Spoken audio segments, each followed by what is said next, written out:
It all started when I discovered a small, flashing black lens perfectly concealed behind the bathroom vent. My brother had planted the listening device in my apartment, hacked my bank account, and monitored my every move. But the real nightmare began when I went to report it to the police. Instead of protecting me, my parents chose their golden boy. My father actually sent me a video of him throwing my belongings into the fire. They thought they had defeated me. They thought he had won. But they had no idea of the ultimate, humiliating destruction the universe was about to inflict upon him. Thank you for being here. Please grab a warm cup of water, sit down, and listen to me tell the whole story. Growing up, my house never truly felt like a home. It felt much more like a corporate boardroom where affection was entirely conditional, measured strictly by your latest achievements, your grades, and eventually your salary. My name is of no real consequence now, mostly because I have spent the last several years completely reinventing who I am from the ground up. But to understand how my entire life was systematically burned to the ground by the very people who were supposed to protect me, you need to understand the toxic, deeply ingrained dynamic of my family. I am a man in my early 20s. I am a visual arts major who has always preferred a quiet, simple life.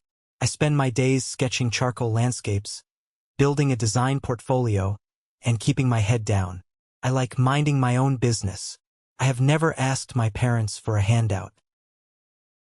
My older brother, David, was the exact polar opposite. David was the golden child, the impossible standard by which every single one of my perceived failures was brutally measured. He is a computer engineer in his late 20s, and to call him driven would be the understatement of the century. He is the kind of guy who wakes up at 5 in the morning every single day, goes for a punishing 10-mile run in the freezing rain, drinks a protein shake that smells like wet dirt, and then spends the rest of his waking hours reminding everyone around him exactly how productive and superior he is. He is intensely type A. He is a brutal, unforgiving perfectionist who pushes himself to the absolute brink and fully expects everyone else in his orbit to do the exact same thing. In the traditional, financial sense, he was wildly successful. He had a massive six-figure salary.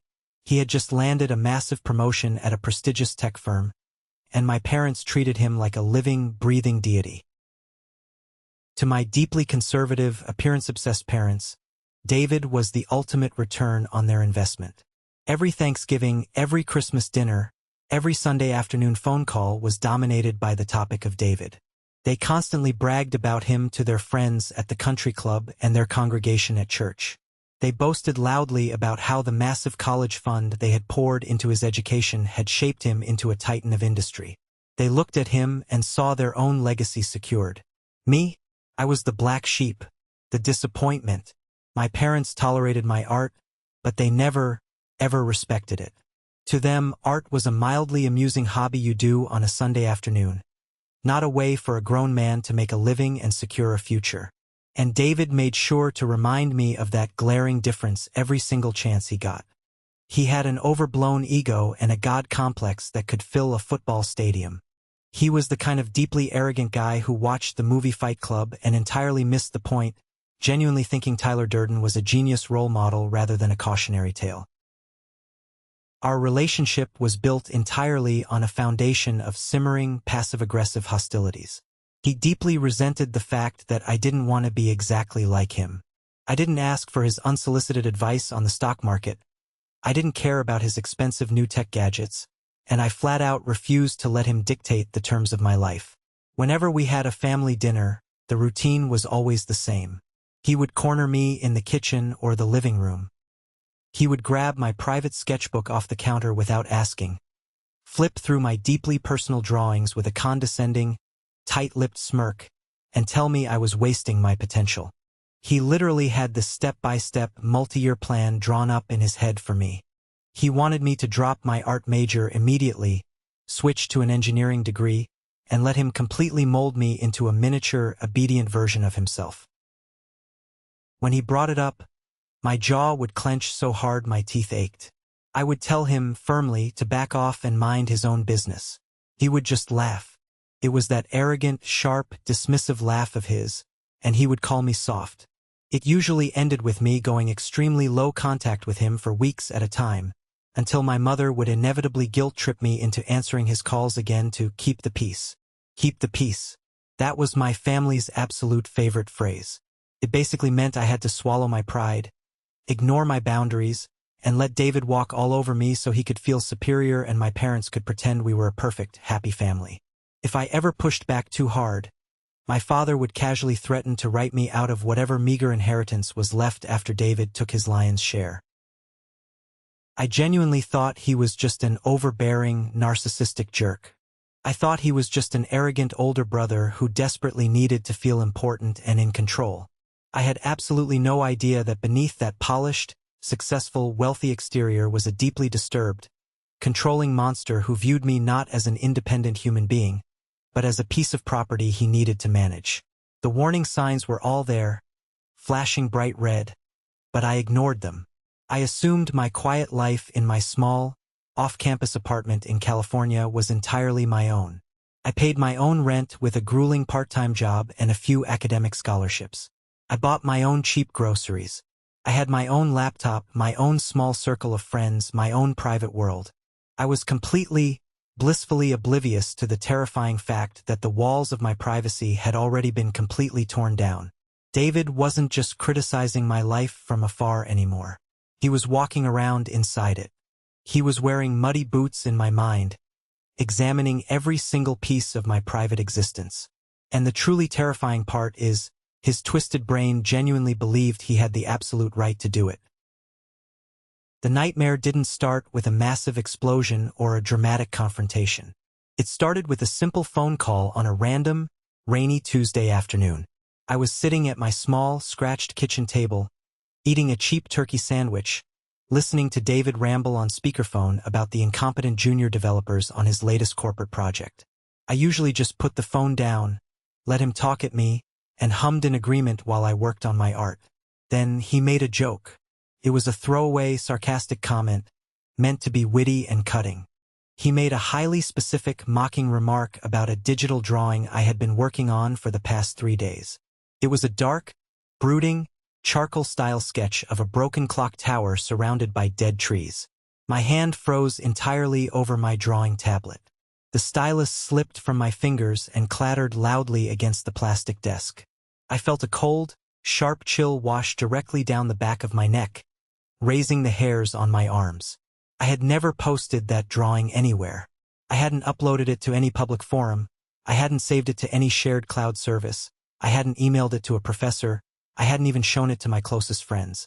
It existed purely and solely on the local hard drive of my physical laptop, which was sitting exactly 3 feet away from me. "What did you just say?" I asked, my voice suddenly sounding tight, thin, and entirely unrecognizable to my own ears. He casually brushed the question off, seamlessly transitioning back to complaining about the lease on his new luxury car. But my heart was suddenly pounding violently against my ribs, a heavy, frantic rhythm. After I quickly made an excuse and hung up the phone, I sat in absolute, suffocating silence in my empty apartment, staring blankly at my glowing laptop screen. My mind raced at 1,000,000 miles an hour, desperately trying to find a logical, rational explanation. Maybe he saw it over my shoulder the last time he visited my apartment a month ago? No, that was impossible. I literally started drawing the clock tower 3 days ago. Then, another memory hit me like a physical punch straight to the gut. A week prior, David had made a weird, offhanded, mocking comment about a guy I knew from one of my art history classes. In his mocking comment, David used a very specific, unique phrasing. It was the exact word-for-word phrase I had used to describe that guy in a private, direct message to my best friend on Discord. A completely private, encrypted, secure chat that no one else in the world had access to. I felt a sudden, violent wave of nausea hit the back of my throat. My hands physically shook as I pulled my laptop closer. I know very little about the deep technical side of computers. I am an artist, not a software engineer. But I knew how to use Google, and I knew when I was being hunted. I immediately downloaded the strongest version of Malwarebytes I could find, running a deep, full system scan. I sat there sweating profusely, my knee bouncing nervously against the desk, watching the green progress bar crawl agonizingly across the screen. After 45 minutes, the result popped up. Came up completely clean. 0 threats found. No viruses. No Trojans. I exhaled a long, shaky breath. Maybe I was just losing my mind. Maybe the stress of midterms and working late shifts was causing me to hallucinate connections that weren't there. But the heavy, sinking gut feeling wouldn't leave me alone. My instincts were screaming at me to keep digging. I logged into my primary Gmail account, clicked on the security settings, and navigated to the recent login activity page.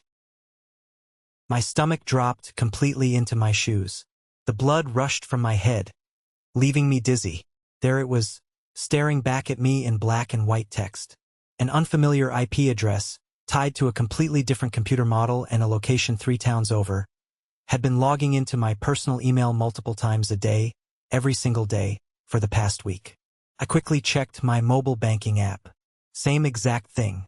I checked my university student portal. Same thing. Someone had been casually walking through the most sensitive, private corridors of my digital life like they had the master keys to the building. I grabbed my cell phone and dialed David's number.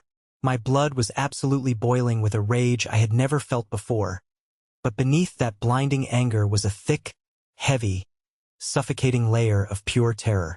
He picked up on the second ring, sounding utterly relaxed. "Did you hack my computer?"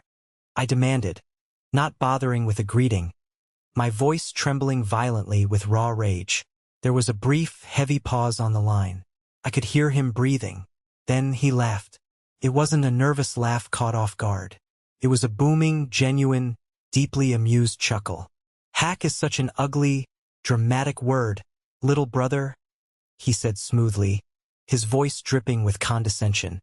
"I simply set up some standard remote access protocols to your laptop the last time I was visiting your apartment.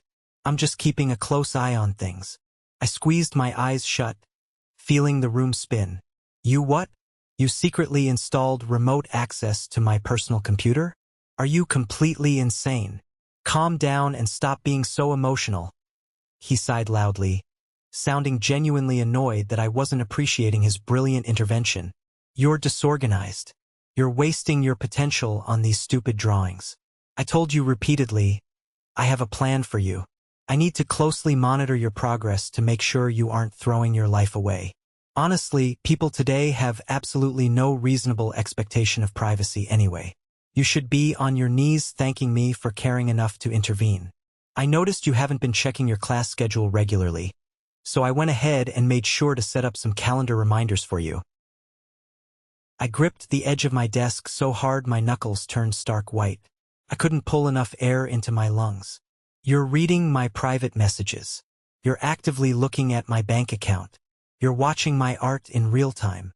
I have access to absolutely everything," he stated firmly, laying it out as a simple, undeniable, objective fact of life.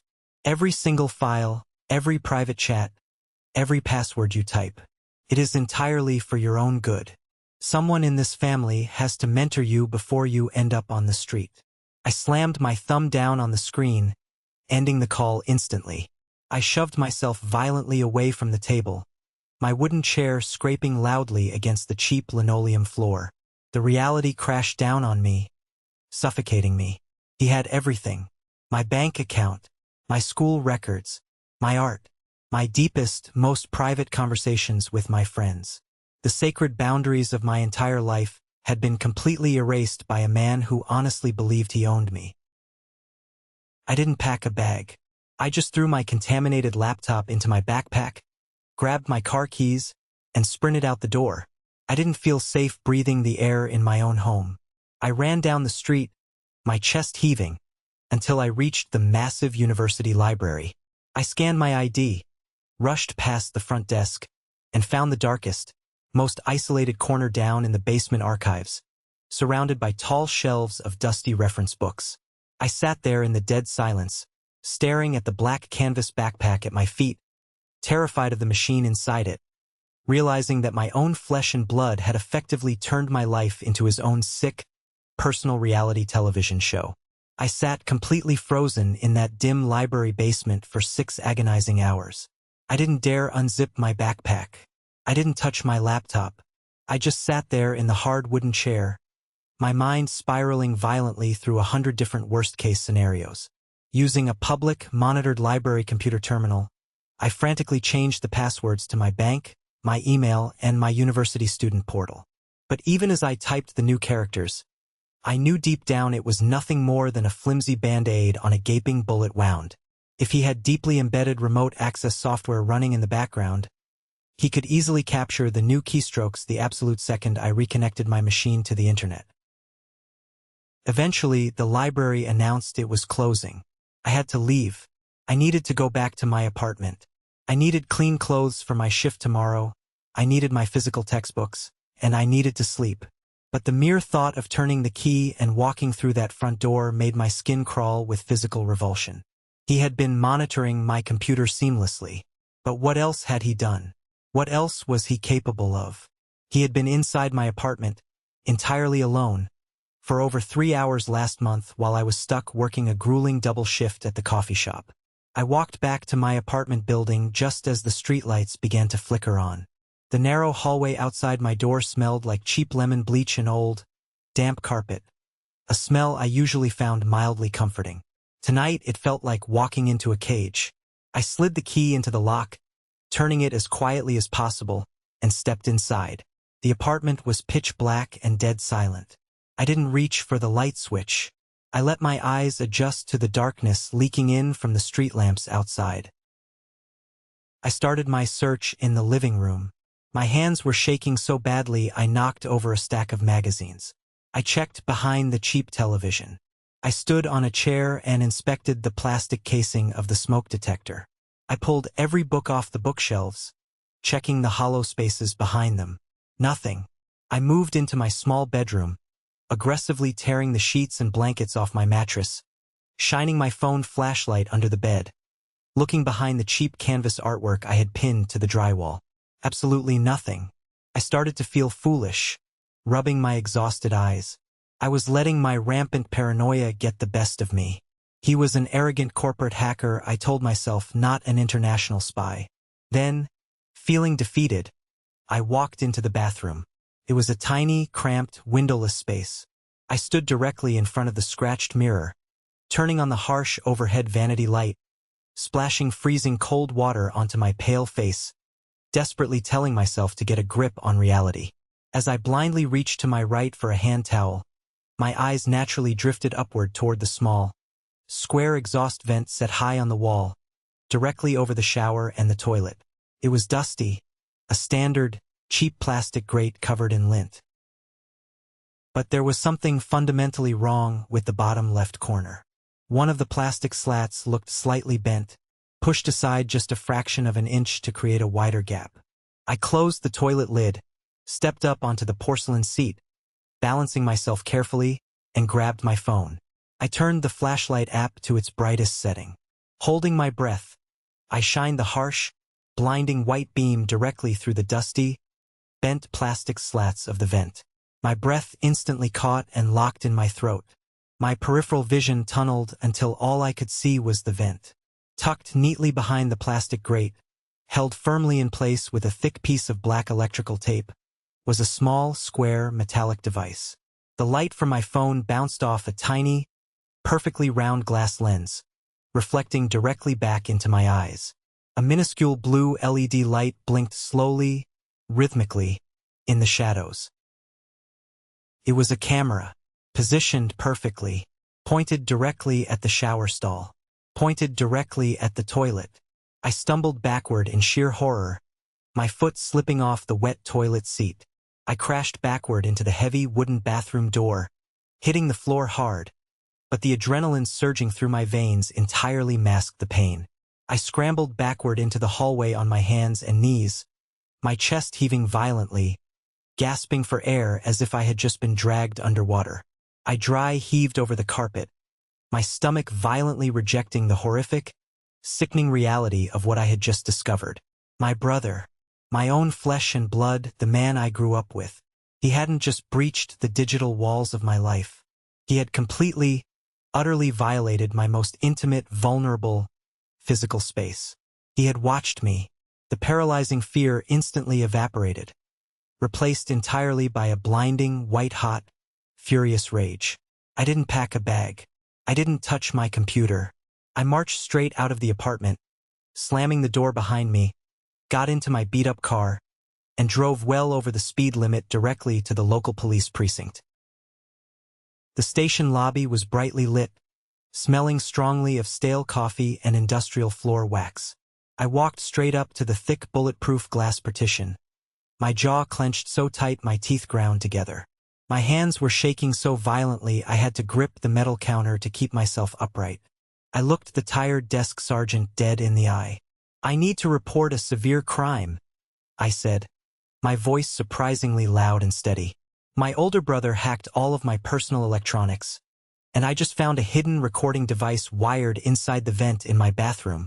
The next few hours were an exhausting blur of repeating my story, answering invasive questions, and signing endless forms. 2 uniformed officers accompanied me back to my apartment. I stood trembling in the hallway while they went into the bathroom with a toolkit. When they emerged 10 minutes later, holding the small black camera sealed inside a clear plastic evidence bag, the absolute reality of the situation finally crashed over me like a wave. It wasn't a nightmare I could wake up from. It was real. I didn't sleep a single second that night. I sat in a brightly lit, 24-hour diner down the street, nursing a cup of bitter black coffee until the sun finally came up. The very next morning, the police escorted me to the county courthouse. I sat down with a legal advocate who helped me rush file the massive stack of paperwork. Because of the physical evidence, the judge didn't hesitate. By noon, I was holding a signed temporary restraining order, a strict injunction. David was legally barred from contacting me, coming within 500 feet of me, or attempting to access any of my digital property. The police informed me they had opened an active, serious investigation into the cyberstalking and the hidden camera, which carried potential federal weight. I walked out of the heavy glass doors of the courthouse feeling a strange, hollow mix of total exhaustion and undeniable triumph. I had finally stood up for myself. I had drawn a hard, legal line in the sand. I assumed the justice system would work quickly. I assumed my parents, once they heard the undeniable truth and saw the official police reports, would be horrified and rally behind me. I assumed this was the end of the nightmare.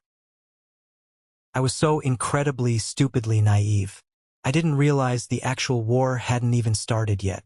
The fragile illusion of safety I had built for myself shattered exactly 4 hours after David was legally served with the restraining order at his corporate office. I was sitting on the worn fabric couch in my friend's living room. I absolutely refused to go back to my apartment, when my cell phone buzzed aggressively against the coffee table. The screen lit up with an unknown number. I let it ring out to voicemail. 2 minutes later, another unknown number popped up, then another. I unlocked my phone, my thumb hovering over the screen, and listened to the first voicemail message. It was David. His voice wasn't smooth, confident, or arrogant anymore. It was chaotic, frantic, and dripping with pure, unadulterated venom. "You think a stupid little piece of paper stops me?" He hissed into the phone, his breathing heavy. "You think you can embarrass me in front of my colleagues like this? You are absolutely nothing without me. You're a pathetic, starving artist playing the victim card. I am going to ruin your miserable life. I am going to dismantle every single thing you have." He chose to immediately, blatantly, and aggressively violate a strict court order within hours of receiving it. His massive ego simply could not comprehend or accept the fact that I had successfully defied his control. I didn't hesitate or try to reason with him. I immediately called the detective handling my active case, played the voicemail over the phone, and forwarded the audio file directly to her inbox. By 8 o'clock that evening, David was officially arrested. According to the detective, they pulled him out of his high-rise luxury apartment, put him in handcuffs, and threw him into a holding cell for the night. He was facing immediate misdemeanor charges for violating the injunction, which would sit right alongside the far more serious pending federal implications of the hacking and the hidden camera. Sitting on that couch, I felt a brief, powerful surge of relief wash over my exhausted body. He was literally behind bars. He couldn't hurt me tonight. The system was actually protecting me. Then, exactly 10 minutes later, my phone rang again. This time, the caller ID wasn't blocked. The screen clearly displayed Mom. I answered the phone instantly, my heart aching with a desperate, childlike need. I needed my mom right now. I needed my parents to tell me they loved me, that they were horrified by the monstrous things their eldest son had done, that they were driving down to get me and make sure I was safe. Mom! I whispered, my voice cracking under the emotional weight of the last 48 hours. You disgusting, ungrateful little liar, she screamed into the receiver. The sheer volume, the absolute hatred, and the raw disgust in her voice were like physical blows. I violently flinched, pulling the phone away from my ear. Mom, wait. Please just listen to me. I will not listen to another word from you, she shrieked, her voice echoing in my quiet room. Do you have any idea what you've just done? The police came to David's office. They dragged him out in handcuffs in front of his boss. You are actively ruining his career. You are trying to destroy his entire life simply because you're a failure and you're jealous of him. Jealous? I yelled back, the dam finally breaking as hot tears spilled over my cheeks. He put a hidden camera in my bathroom vent. Mom, the police found it. They took it in an evidence bag. He hacked my bank account. He was trying to help you. You idiot. My father's deep, booming voice suddenly erupted over the speakerphone. He had been listening on the other line the entire time. You are completely out of control. You're failing at life, you have no future, and your brother generously stepped up to guide you. And exactly how do you repay him? By running to the cops and making up psychotic, dramatic lies about cameras to ruin his reputation. It's not a lie. I have the police report. The police have the physical camera. I screamed, my throat burning raw, begging them to hear the truth. I do not care, my father roared back. The absolute, unshakable conviction in his voice stopped my heart dead in my chest. I don't care if there was a camera. I don't care what he did. He is your brother. You do not ever call the cops on your own family. You have shamed us. You have ruined this family's name. You are not welcome in our home ever again. As far as we are concerned, you are no longer our son. Click. The line went dead. I sat completely paralyzed on my friend's couch, the phone slipping from my numb fingers and tumbling onto the floor. They didn't care. They literally openly admitted they did not care that my brother had committed a severe, perverted, violating crime against me. In their deeply twisted eyes, the only actual crime committed was me exposing their perfect, high-salary golden boy to the public. Their obsession with their pristine image, their absolute worship of David's success and money, had completely blinded them to his monstrous behavior. I honestly thought that was the absolute rock bottom. I thought being verbally disowned and abandoned by my own parents in my darkest hour was the worst pain a human being could possibly feel. But the very next morning, my father made absolutely sure to twist the knife until the blade broke off entirely inside my chest. I woke up on the couch to a video message sent directly from my dad's cell phone number. I opened the message with trembling hands, dreading what I was about to see. The shaky cell phone video showed my parents' large suburban backyard. My father was standing directly next to a large, rusted metal burn barrel. Bright orange flames were licking aggressively up over the top edge, sending thick black smoke into the sky. My mother was standing rigidly in the background, her arms crossed, her face set in absolute stone. Since you want to act like a complete stranger and call the cops on your family, you don't need to keep your trash in our house anymore, my father said directly to the camera, his face twisted in an ugly, hateful sneer. He reached down to the grass and picked up an armful of items. I recognized them instantly, and a sob caught in my throat. It was my stuff, the personal things I had safely left behind in my childhood bedroom when I moved out. He casually threw my old, signed high school yearbooks directly into the fire. He reached down again, picked up my favorite childhood baseball glove, the exact one we used to play catch with in that very yard before David became the only son that mattered, and tossed it into the flames without flinching. Then, he picked up a thick stack of my old sketchbooks, years and years of my early artwork and memories, and violently shoved them down into the roaring fire with a metal pitchfork. "We are done with you," he spat aggressively at the camera, before the video abruptly cut to black. I didn't scream. I didn't throw my phone. I didn't even cry anymore. I just sat there in absolute, crushing, deafening silence. The people who gave me life, the people who were biologically wired to protect me, had just watched my abuser torture me, and then actively decided to join in on the fun. They had literally burned my past to ashes, and in doing so, they fully intended to burn my future. Because when I finally tried to pull myself together a few agonizing days later to get a new job so I could afford to move to a safe apartment, I realized a massive, fatal flaw in my desperate escape plan. When I fled my apartment that first night, I didn't grab my essential legal documents. My birth certificate, my passport, my social security card, they were all securely locked inside a heavy fireproof safe located in my parents' master bedroom closet. I desperately needed those exact documents to pass a background check for a job. I needed them to completely close and change my compromised bank accounts. I legally needed them to exist and function in society. I sent a text message to my father, swallowing every last ounce of pride and dignity I had left, practically begging him to simply put my legal documents in an envelope and mail them to me. His response came back 10 minutes later. It was a single, chilling line of text. "I don't know what documents you're talking about. I think they might have accidentally fallen into the fire. They had completely, masterfully trapped me. They had cut off my family support, publicly destroyed my cherished belongings, and were now actively holding my legal identity hostage, trying to financially starve me into submission. They wanted me to hit rock bottom. They wanted me to crawl back to their house on my hands and knees, apologize profusely to David, drop the police charges, and accept my permanent place as his obedient, silent punching bag." I was completely and utterly alone in the world. The severe depression hit me like a runaway freight train. I couldn't sleep, terrified that David would quickly bail out of jail and find a way to post my private information online, or that his aggressive friends would show up at my friend's door. I completely stopped eating. I became grossly thin, my skin pale and sickly.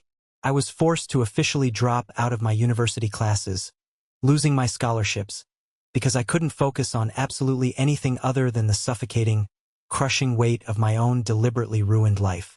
I was a young man, completely isolated, systematically stripped of my legal identity, and hiding in fear, while the very people who conspired to destroy me slept completely soundly in their expensive beds. The following months were a brutal, agonizing masterclass in how completely a human being can be systematically dismantled by the very people who share their blood. It was not just that my parents abandoned me. That would have been painful, but I could have survived simple abandonment. No, they actively hunted me. They launched a highly coordinated, ruthless smear campaign designed specifically to protect their perfect golden boy from the social consequences of his own perverted crimes.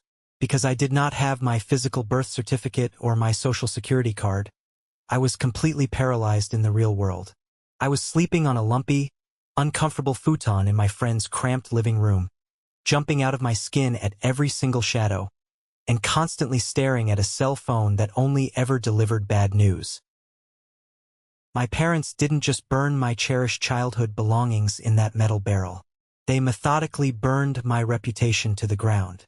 They personally reached out to every single extended family member, every old family friend, and every prominent member of their large church congregation.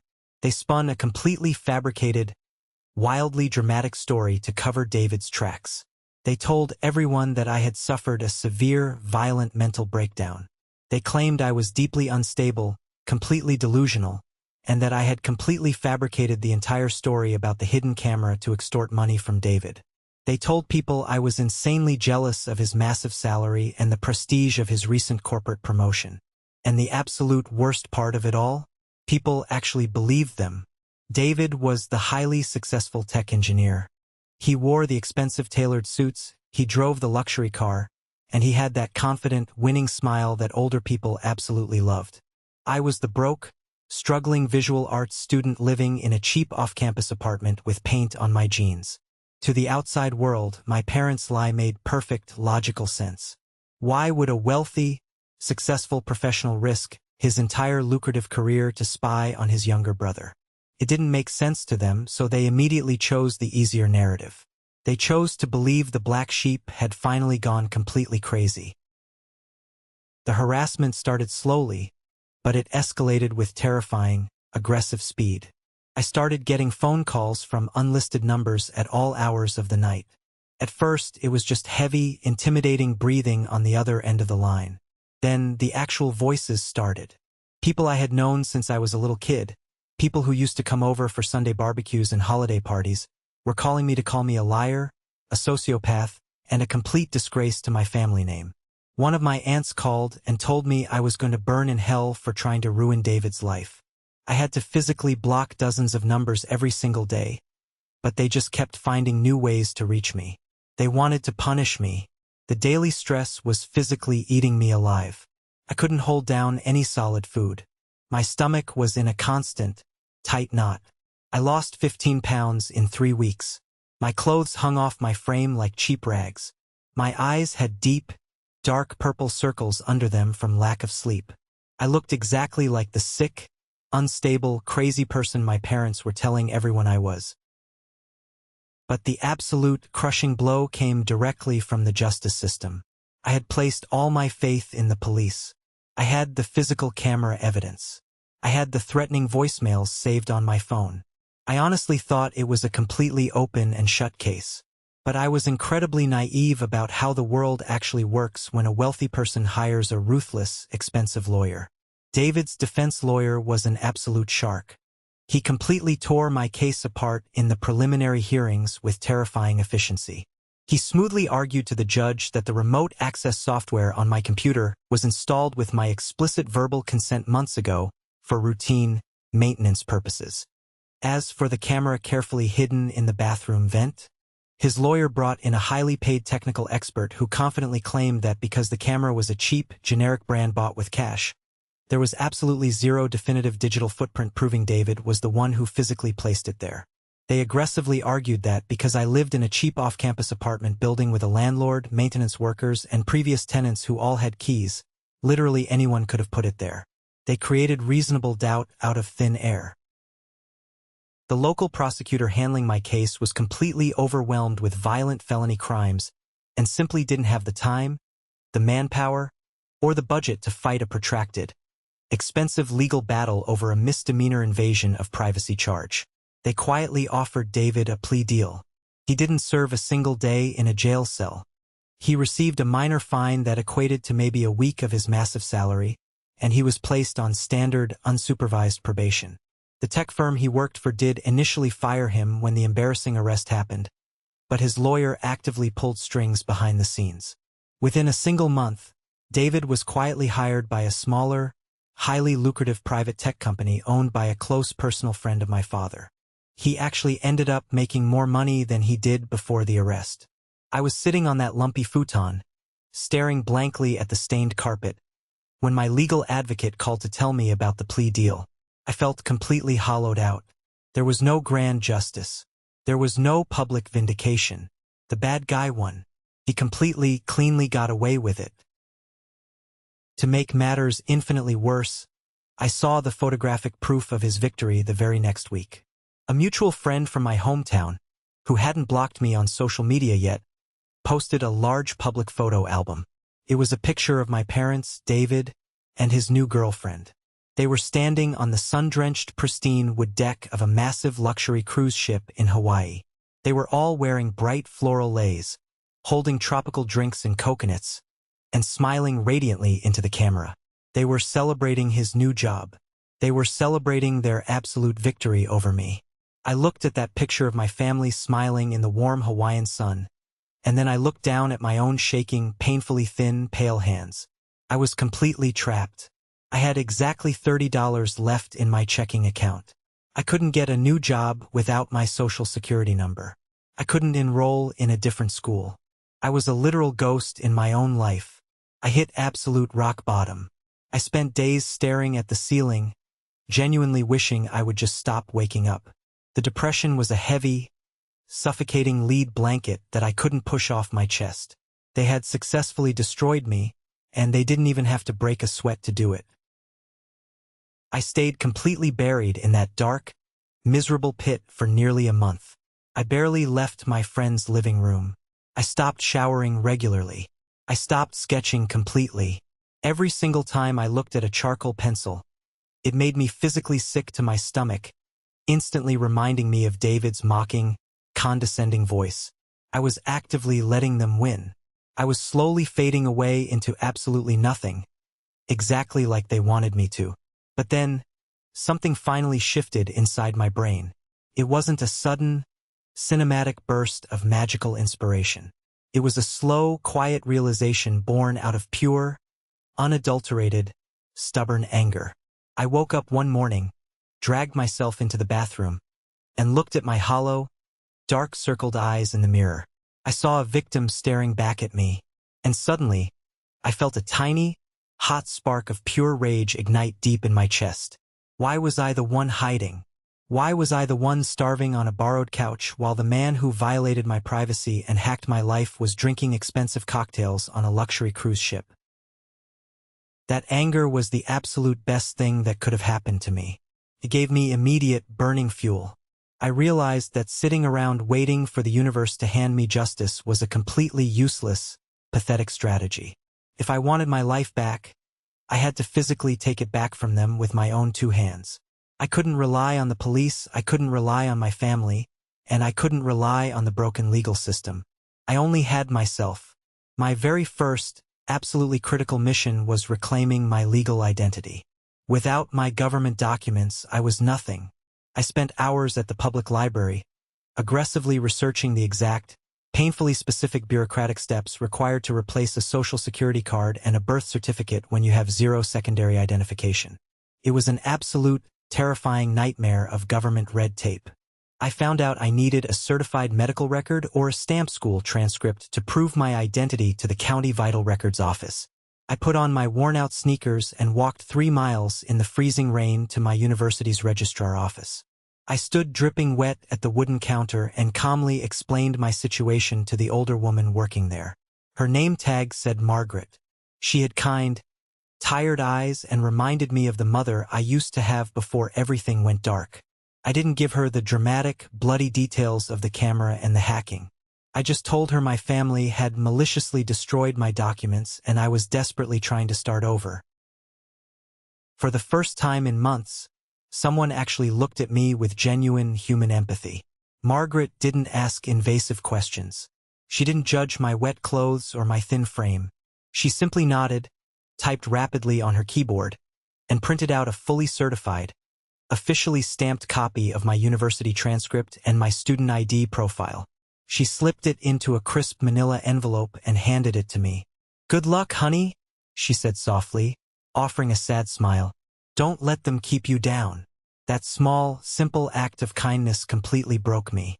I cried in the empty hallway of the administration building, but they were hot tears of profound relief. I finally had a piece of ammunition. Armed with that certified transcript, I took a 2-hour, bumpy bus ride to the County Vital Records office the very next morning. I waited in a hard plastic chair in a crowded room for 4 agonizing hours. When my number was finally called, I presented my case to the clerk. It took 3 different supervisors, a lot of explaining and verifying my student records, but by the absolute end of the day, I walked out of those heavy glass doors holding a newly printed, officially certified copy of my birth certificate. 2 weeks later, utilizing the new birth certificate and my certified school records, my brand new social security card arrived in the mail at my friend's apartment. Holding those small, fragile pieces of paper in my hands felt exactly like holding a winning lottery ticket. They weren't just government documents. They were the physical keys to my absolute freedom. They represented the undeniable fact that I was officially a recognized human being again. I didn't need my parents. I didn't need their permission to exist or their money to survive. The very next day, I walked into a busy local diner down the street and applied for a job as a line cook. The manager took one look at me and hired me on the spot. It wasn't glamorous. It was incredibly hard, sweaty, exhausting, back-breaking work. I stood over a hot grill for 10 hours a day. I came home smelling like old grease and burnt onions every single night, my feet aching terribly and my hands covered in small burns and blisters. But I didn't care at all. Every single paycheck I deposited into my newly secured, heavily protected bank account was a massive, undeniable victory against my family. I saved every single penny I made. I stopped eating out completely. I bought my clothes at cheap thrift stores. I lived like a disciplined monk for 6 straight months. And during those 6 months, I completely and utterly severed the final, lingering ties to my past. I walked into a cell phone provider, completely canceled my old phone number, and bought a cheap prepaid phone with a brand new, unlisted number. I aggressively deleted every single social media account I had ever created. I vanished completely from the digital world. As far as my family and their toxic church friends were concerned, I had simply dropped off the face of the earth. When I finally saved up exactly $3,000 in cash, I packed my few belongings into 2 canvas duffel bags. I hugged my friend tightly, thanking him for keeping me off the cold streets when I had nothing, and I got on a Greyhound bus heading east. I was finally leaving California. I was leaving the state where my parents lived, the state where David worked, the state where my entire life had been burned down. I stared out the dirty, smudged window of the bus as we crossed the state line, watching the familiar landscape disappear behind me. I felt a massive, heavy weight physically lift off my chest. The black sheep was finally gone, and he was never coming back. I ended up settling in a quiet, incredibly affordable Midwestern state. It was a place where absolutely nobody knew my name, nobody knew my history, and nobody cared about the dramatic, vicious rumors my family had spread back on the coast. The air felt cleaner here. The streets felt safer. The people actually smiled at you when you walked into a grocery store. Rebuilding an entire human life from absolute scratch is incredibly lonely at first. For the first few months, my entire existence consisted of my small, bare studio apartment, a cheap mattress on the floor, and the new job I managed to land. Because I finally had my legal documents and a clean background check, I applied for a junior graphic design position at a local, mid-sized advertising agency. It wasn't the fine arts career I had originally dreamed of when I was drawing charcoal landscapes, but it was creative, steady work. When they called to offer me the job, they quoted a starting salary that was genuinely more money than I had ever made in my entire life. It was enough to easily pay my rent, buy decent groceries without checking the price tags, and finally start saving for a real future. Having a stable, safe, predictable routine was the exact medicine my shattered nervous system desperately needed. But the deep trauma of what my brother had done to me was still heavily rooted in my brain. For a long time, I couldn't take a shower without staring intensely at the bathroom vent, terrified I would see a blinking blue light. I couldn't open my laptop without a sharp spike of anxiety hitting my chest. The lingering paranoia was an incredibly difficult ghost to shake. So, my therapist helped me understand a brutal but necessary truth. I was entirely mourning the loss of a family that never actually existed in the first place. I was mourning an illusion. My parents were never going to be the supportive, loving protectors I desperately wanted them to be. They were deeply broken, shallow people who valued public status over their own child's safety. And David was a dangerous, calculating predator masquerading as a successful professional. Understanding that their horrific actions were a reflection of their own profound sickness, and absolutely not a reflection of my worth, was the key that finally unlocked my mental prison. As I healed internally, my external life began to beautifully flourish. I slowly started sketching again. Not dark, brooding charcoal drawings of broken towers and dead trees, but vibrant, colorful landscapes and bright character designs. I found my passion again. I also started pushing myself to meet new people. I joined a local weekend hiking group. I started attending a weekly figure drawing class at a community center downtown. Slowly but surely, I began to build a new circle of friends. One of them, a guy named Marcus who worked as a mechanic, completely changed my view on trust. These were people who liked me simply for who I was. They didn't care about my earning potential, they didn't judge my career choices, and they never, ever tried to control me. We would have loud, chaotic potluck dinners on Friday nights, sitting around my small kitchen table, eating cheap pizza and laughing until our ribs physically ached. When my beat-up car got a flat tire in the snow, Marcus and 2 other friends showed up within 20 minutes with a jack and hot coffee to help me fix it. When I was sick with the flu, one of them dropped off hot soup and medicine at my door without me even asking. I looked around my living room one evening, completely surrounded by these loud, funny, deeply kind people, and a profound, life-altering realization washed over me. This was my family. Blood does not automatically make someone your family. Blood is just a random biological accident. Real family is entirely about mutual respect, absolute safety, and unconditional support. I had spent 20 years trying to force a square peg into a round hole, begging for tiny scraps of affection from people who actively despised me. Now, I was sitting at a table full of people who actually chose to love me. I felt a deep, overwhelming sense of peace that I had never experienced in my entire life. I was happy. I was genuinely, undeniably, completely happy. I had a good job, a safe home where nobody was watching me, and a chosen family. The terrible nightmares completely stopped. I stopped checking my rearview mirror. I stopped looking over my shoulder. I had won the war, not by seeking petty revenge or fighting in court, but by successfully removing myself from their toxic battlefield entirely. I assumed my past was completely buried and that I would never hear the names of my parents or my brother ever again. But the universe, as it turns out, has a very dark, very specific, and highly ironic sense of humor. The final chapter of this story wasn't written by me. It was written by karma. 9 full, incredibly peaceful months had passed since I completely cut contact and moved across the country. My life was steady, secure, and wonderfully uneventful. It was a crisp, totally normal Tuesday morning. I was sitting at my desk at the design agency, drinking a hot cup of coffee and reviewing a new marketing campaign on my monitor, when my cell phone buzzed. I casually glanced at the screen. It was an email notification. My stomach did a sudden, violent drop. It was sent to a very old, secondary email address I had used back in high school for spam and junk mail, one I hadn't thought to delete because I simply never used it anymore. The sender's name was my father's younger sister, my aunt. I stared at the subject line for a full, agonizing minute before my finger moved to click it. It simply read, "Urgent family news." I took a slow, deep breath, bracing myself for another wave of harassment, another bizarre legal threat, or maybe another video of them burning something else I loved.